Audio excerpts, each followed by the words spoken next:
pa rin panalo yung Fred. Uy, bukas yung Nolan, boy. Wow, okay. Si Simba, That's, nagpakita na ng Nolan niya. Ayan. So baka makuha na talaga niya ang tamang gawain dito. I love this pick though. Kasi it can still be a Kaja pick dun sa kabila. It can be paused for Angela. And you can still stop in Nolan. Kasi yung Kaja na yan, isa din yan sa mga few heroes na kayang pumigil sa Nolan directly. And aside from the Franco. And yun nga eh, parang the great thing about getting this Kaja is not about being Kaja the best pick right now. It's one of the best still, of course. But it's mainly to protect the Nolan from being countered. Tama. And again, sino nga ba ang mga meta assassins natin ngayon sa jungle? It's both Joy and Nolan. Tapos na yung mga araw na Lancet at Ling ang tinitignan. No? It's Joy and Nolan. At sino nga lang ba ang mga pwedeng kumuha sa mga napakabilis na yan? Two people, nabanggit mo na yung isa. Franco and Kaja. Kaya naman sa second banning phase, puro XP lane ngayon ang tatanggalin ng side ng Lil Gun. Considering na wala pang XP laner ang key Destiny. Kanina may nag-attempt na mag kaso nabigyan talaga. Wala, madali na lang eh. Pinakita nung game na yon, I think that was match number 4, kung ano yung reason kung bakit hindi talaga na-pick ngayon yung mga heroes tulad nga ng Ling, ganun.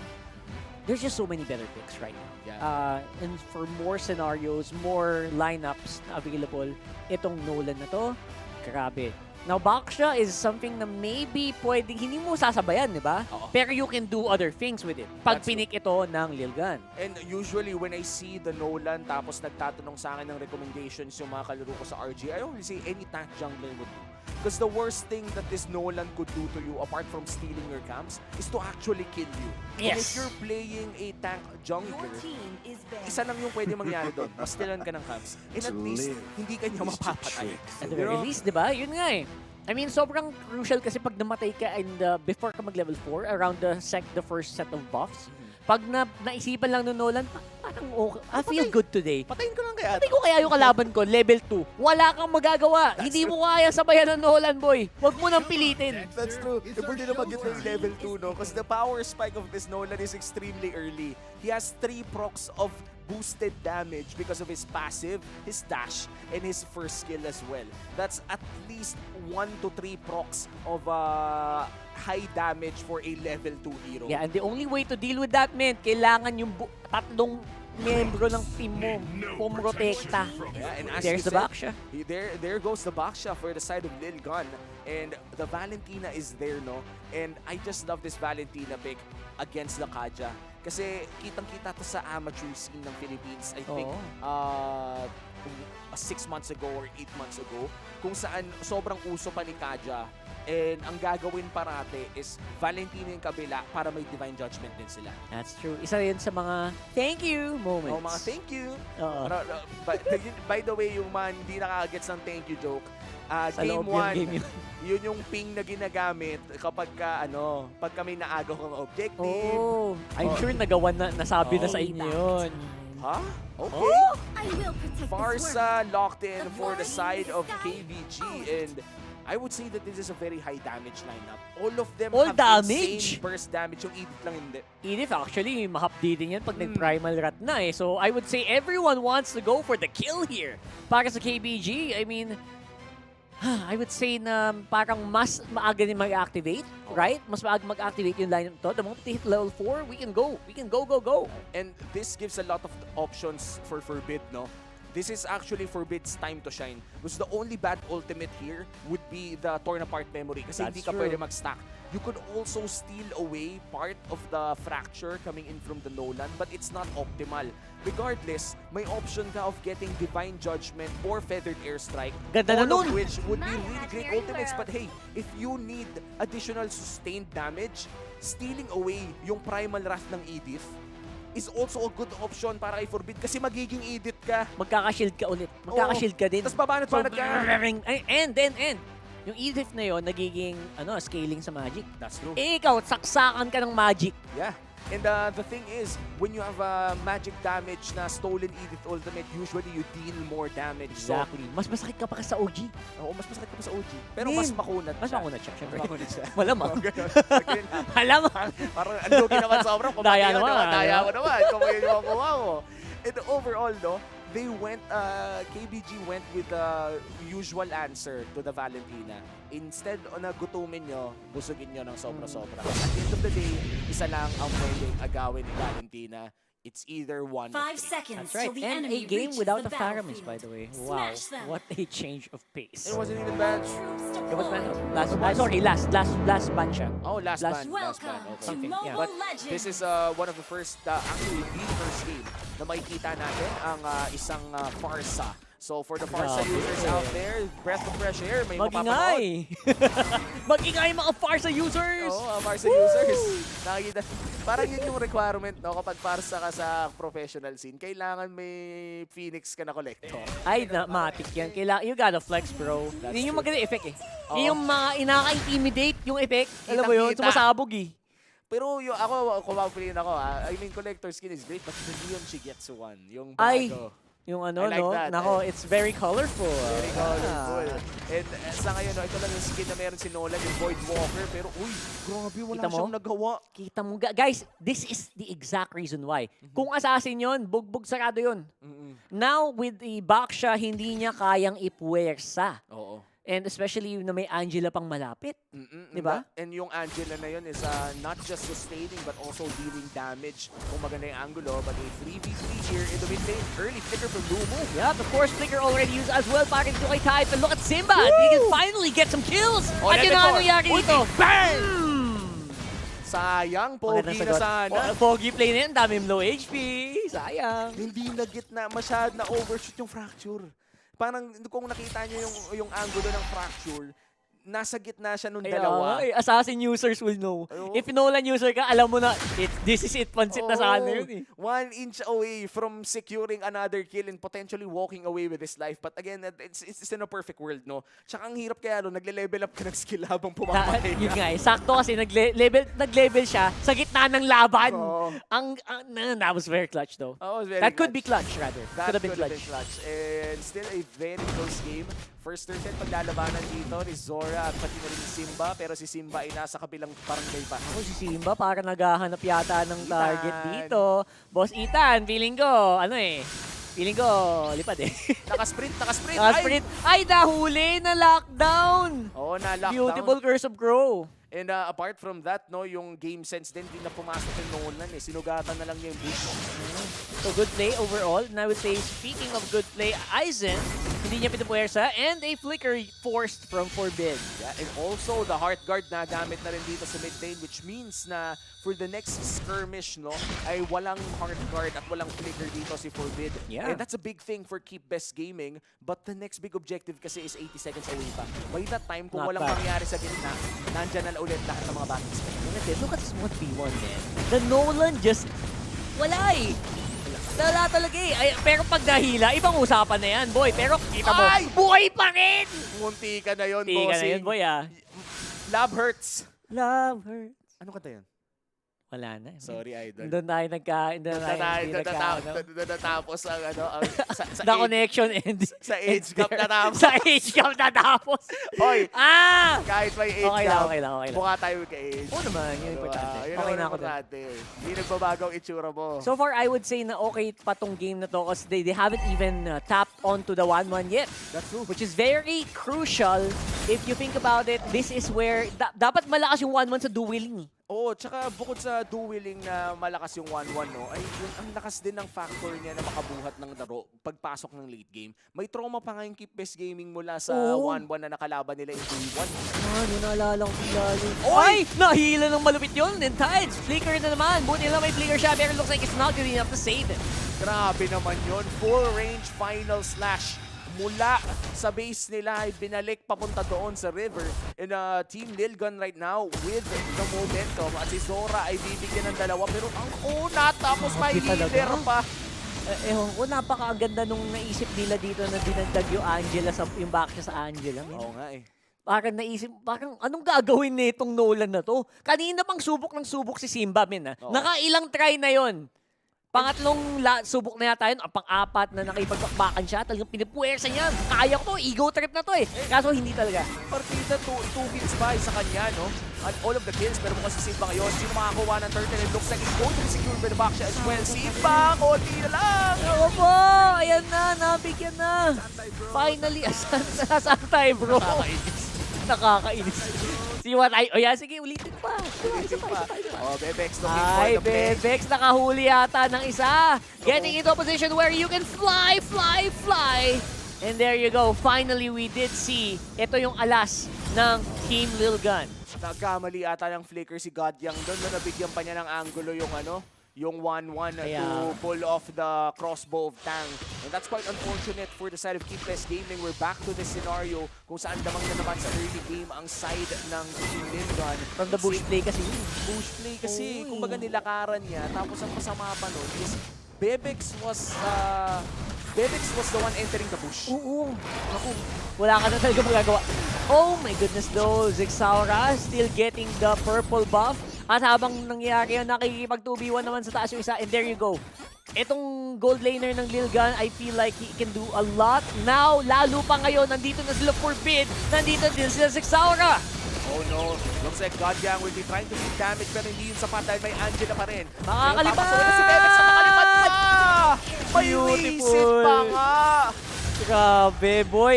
Tapos na yun eh. Oo. And that was such a beautiful execution coming in from Team Lil Gun. That's beautiful. I think that at this point, you can see na fully activated na ang 1-1 ni Bebex. Actually, tahimik sa baba. Oh my Bumisita God. nga tayo doon. Nakita natin biglang. Grabe naman.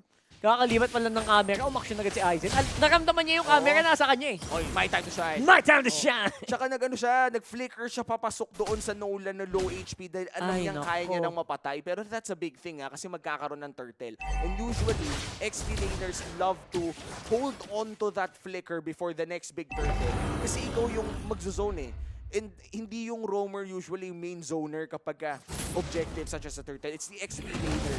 So, walang flicker ngayon dito si Aizen. And kung sakaling magawa ng paraan ng Ayan TPS na. gaming, I'm just saying that flicker could been not worth it. Ano yung sinasabi ni Kuya Omi? Ayan na, zumazone na ng malupit si Aizen at kita mo hindi makalapit. Hindi makalapit ang KBG. Masyado nang mataas yung gold lead for the side of Team Lil Gun to the point that they could expend flickers like that and not pay for it.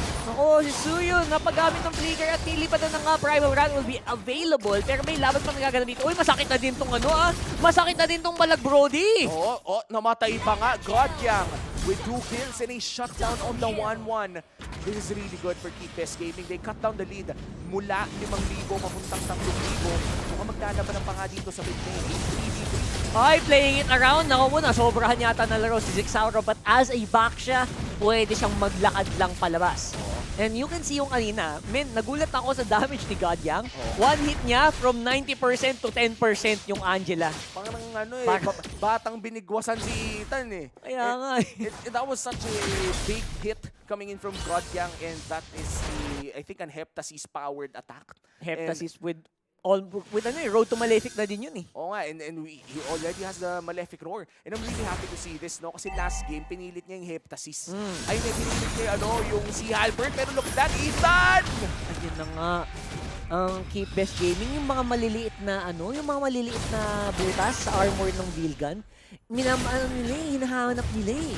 Hinahanap na nga nila yung Angela eh. Oo. Kasi paano sasapi yung Angela kung patay parate? Wow, logic nga naman, Logic nga naman. Logic lang. How Angela sapi if always dead? Tama. So, wala. Zero. And the thing is, like, Team Lil Gun, alam natin na lamang sila.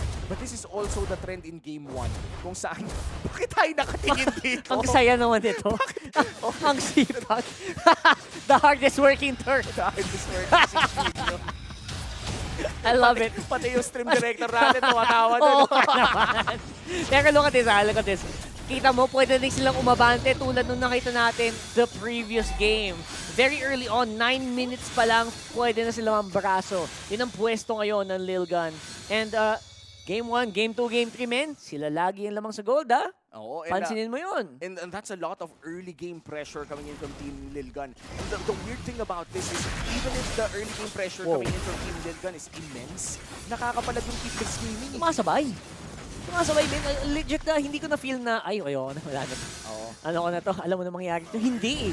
There's always that explosiveness na hindi mo mapaliwanag pag pinapanood mo tong keep best gaming. Kumbaga parang they always feel like kaya nilang pumalag. May mga iba kasing team na, sige sabihin natin may 3K gold lead, 4K gold lead. Ang tamang shot call or presumably tamang shot call ay mamaya na tayo pumalag pag may item na.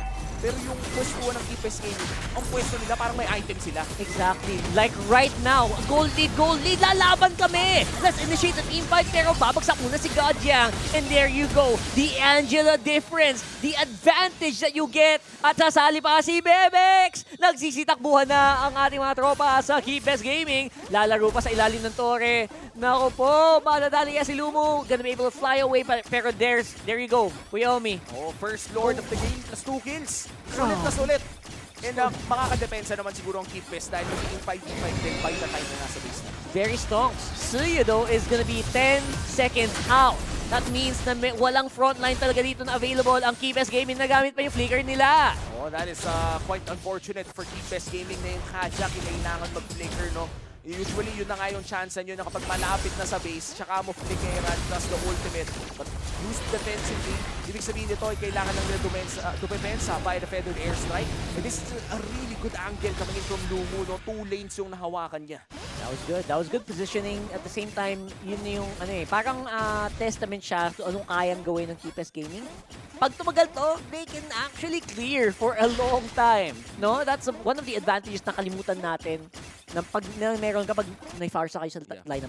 Farsa, Brody, and the thing is when you're defending, especially in professional play, hindi sapat na may range ka at damage. Kailangan may threat ka rin tulad nito. Yeah, look at that threat that we're talking about though. Binato na lahat.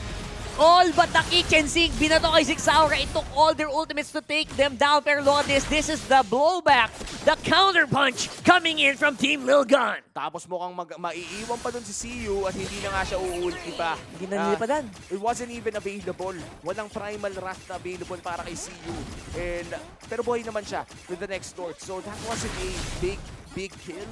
But regardless, it's still a kill. It's pressure. It's gold. Going to the gold laner. Hindi mo gustuhin yun, men. No. That is not how you want to play this. And right now, Simba trying to make a play on the top side of the map. I don't know what he's doing there. Pero binigay nila ngayon ang inhibitor turret dito sa baba. And that's one inhibitor turret down sa malayo pa, sa long lane pa away from the Lord. And that's the worst condition na pwede mong makuha before the Lord. A 2v1 here in the top side. Simba versus 2. Ethan and Zora looking for the Nolan at ilista mo na. Dahil makakagive na naman dito ang side ng Team Lilgan and the jungler is out for the Lord fight. 10 seconds to the Lord and it looks like Keep Best Gaming mahihirapan na makahanap ng pwesto dito. At dahil nga doon, I think tama naman ang read nila. They are going on the bottom side of the map. And look at Tides, forcing a flicker na naman defensively. And those defensive flickers are very crucial when you're playing the Kaja. Nako po. Usually, no, pag nakita tayo ng Kaja, okay lang mamatay basta hindi ako nakapag-flicker. Kasi importante yung flicker when you actually need a kill. Wala kasing way yung Kaja, apart from the dash that you have. And very telegraphed yung dash ng Kaja. Kita mo yun parating yun Kung may conceal ka, may flicker ka, all you have to do, conceal, flicker, ultimate. Find the target that you need. Pero mukhang hindi na talaga sapat yun. Pati si Ethan, hindi na nila kaya i-burst.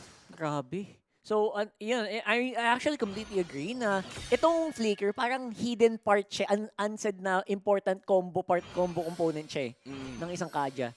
So, yung flicker na yan, without it, wala sila, paano mo may hila si Paano mo may hila si Bebex? Diba? Anong gagawin mo? Right now though, it looks like it could be the last with the Lord on tow. Ayan na si Tides, nagsahanap ng hihilain pero wala siya makita. Zizaura though will go down. That's with the help of the tower pero lumilipad na si Ethan at Bebex.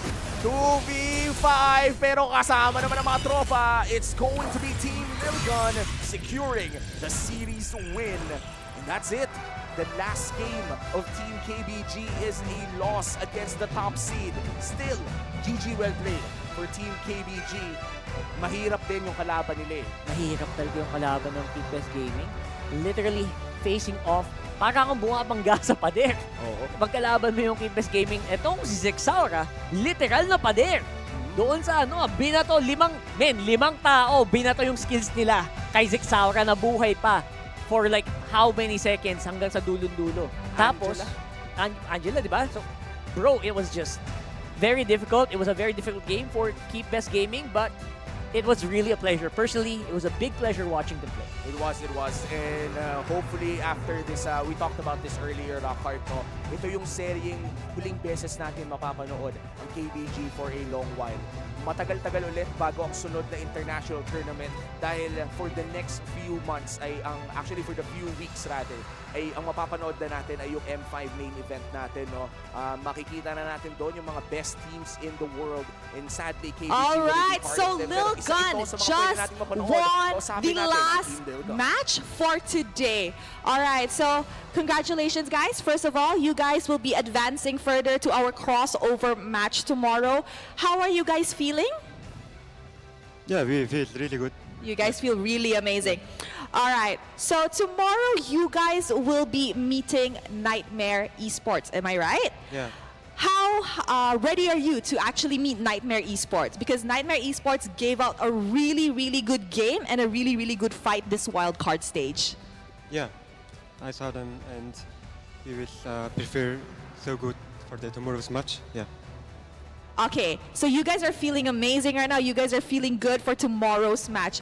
Okay, I want to ask, this entire wild card, Lil Gun tend to do a lot of reverse sweeps. Yeah. What happens on the first game? Are you guys like not ready yet? Are you guys not fired up yet? What's happening?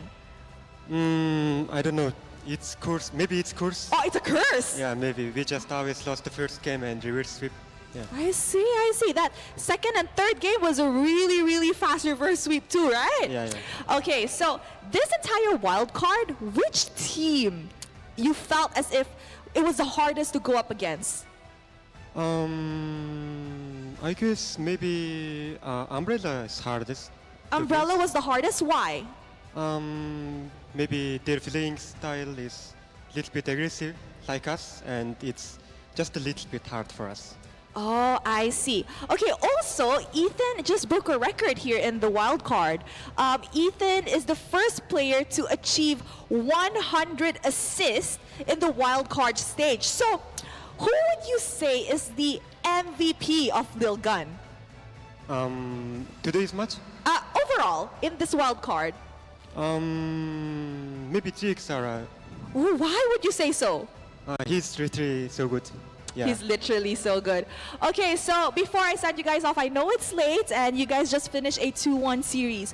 What do you guys want to say to your fans watching you guys and supporting Lil Gun's journey all the way in Mongolia?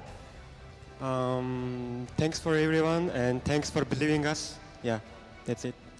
All right, thank you very much. And once again, guys, a round of applause because they will be making it to the crossover stage tomorrow to go up against Nightmare Esports. I'm pretty sure it's time to throw it back to the casters to know what happened in this reverse sweep series. Casters, take it away.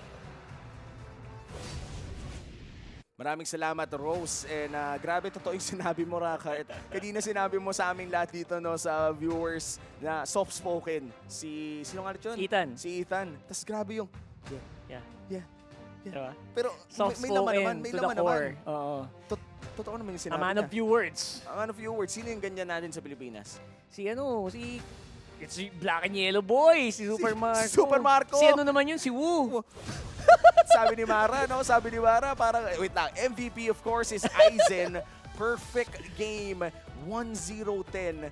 Ito yung flicker pa eh, flicker Ayo, takes. man.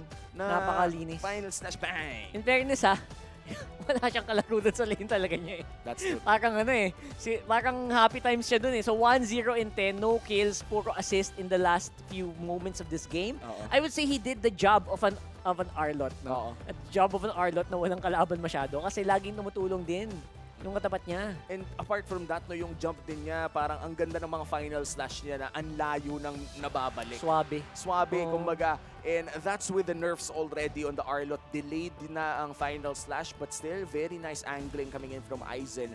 And overall, this has been a good showing for both squads, no? Again, this is the last KBG game that we will be watching for the wild cards, and Lilgan will be moving on to the crossover match tomorrow, and ito yung pwede nating ma-expect para sa kanila against Nightmare Esports. Bro, I would say na hindi siya gaanong kaiba talaga sa draft natin. It's something na ma-expect mo from a lot of our teams locally here in the Philippines. Oh, and I would say with a 1-1 rising back up in the gold lane, a lot of the Filipino marksmen tend to favor that. Mainly Benny Cutie, who's sadly not playing in the M series this time around. Pero I would say na Super Marco, in the time na hindi natin siya nakikita, imposible naman na hindi pinag-1-1 niya. Nako, for sure. I'm sure kung ano man yung ginagamit nila doon, 1-1 ay isa na doon. Ginagamit na sa scrims. So, binamati natin yung AP Bren. Sana kayo ay nagpa-practice ng malupit dyan. Oo. At kami naghihintay lamang sa inyo. Siyempre, parang actually bukas may send-off nga ata para sa blacklist at AP Bren. Ayun, oo. Oo, no. so check nyo na lang yung social media ng MPL Philippines sa mga kaganapan kung paano nga ba sumuporta ng maaga pa lang. Kasi ito yung mga events natin at mga activations para suportahan ng ating mga representatives for the upcoming M5 World Stage. No? But overall, in the highlights, it was sadly for KBG, it was a dominating game for Lilgan na parang hindi sila nakapalag katulad ng Game 1. It was very evident na talagang from the moment na naramdaman ni Simba na, guys, wala akong bawas. Anong gagawin ko dito? Level 3, level 2. Then doon pa lang alam mo na eh. That's true. And ang nakakailang dito, no? Kasi titingnan natin, this is also the second time that a 3-4 reset of crossbow tank ended the game for them. Day 1, KBG, natalo sila with a 1-1 flight na 3 or 4 members na tamaan. Tama. And it's the same here, a 14-minute game, barely 14-minute game here for the side of Lilgan, and a very big gold lead, around 9K. I would say na mas nakapalag sila dito than game number 2. 100%. I feel like this was decisive. Uh-huh. At the same time, you know what? Nag-flex sila ng ano meron sila. Yung, I think, statement talaga to kasi, bearing wala naman talaga masyado, di ba? Like, in terms of scoring, they're secured. Pero they still want to send these guys off with a bang. Yeah, and they did send off KBG with a bang because, again, look at this, Forbid with another perfect game. And dalawa sila nakapag-perfect game dito. The Arlot as well, Aizen. And overall, Lilgan just drafted masterfully in this Nolan situation, I would say. Because usually kapag may Nolan na open sa kabila, may mga teams na nagpapanik. Papanik. Oo, tama. Pero LG, Lilgan, they didn't Parang in-expect na nila na mangyayari yun. They knew exactly what to expect when they saw Nolan. Parang yung coach nila, parang alam mo yung sa anime kumislap yung mata. Oo. Ito na yun Ito din. Parang, may plano na ako para dito We got this, bro. Parang nung nakita niya yan, nahulog ka sa akin patibong. Nahulog na aking patibong. Yung Tapos ginawa. pinigyan ng back siya, pati na rin ng Angela. Kung kaya't Bigyan. naman si Zora ang ating highest damage taken with the back siya na may Angela ang kasama. Pero grabe naman si Bebex, pati si Ethan, no? Parang hairstyle, ewan ko, parang 1.5 minute win talker. ganong kabilis. Tsaka, ako lang parang si Ethan this game, even if na-target siya ng paulit-ulit, it felt like he expected it. Na parang siya talaga yung bibigyan. So regardless of him dying, it didn't feel like a game breaker for the side of Lilgan. Really did. Even on the times na down si Ethan, Zigzaura could survive. Forbid could survive. Lalo ba si Aizen? Wala nang lumalapit kay Aizen. So, like si Aizen nga yung siya pa yung lumalapit. Siya yung hinahanap. Nasa na yung kalaban ko. Nasa na yung Pumunta ka kalaban. dito. Mag-usap tayo. Ang masama Diba? pa nun, si Simba yung nahuhuli niya. Exactly. You know the worst part of the Arlot and what you call this Nolan interaction? What about it? Yung mga skill shot ni Nolan ay directly sa harapan niya. In Vengeance, yung dash ni Arlot, lumulusot siya sa katawan ng tao. Tumatagos. So, in any instance, in any 1v1 trade between a Nolan and an Arlot, may one button escape yung Arlot that also is the offensive tool for him. Parang parang accidental counter bigla pala tong Arlot. Ang hirap, hindi kaya ni Simba. I mean, naghahanap siya ng ibang target. aside from Zigzaura na pwede niyang hampasin. Kasi assassin ka, tapos naghahanap ka ng hampasin, min. Diba? And pag kasi Zaura yung nahampas mo, it's the equivalent of hitting a wall, as you said. Parang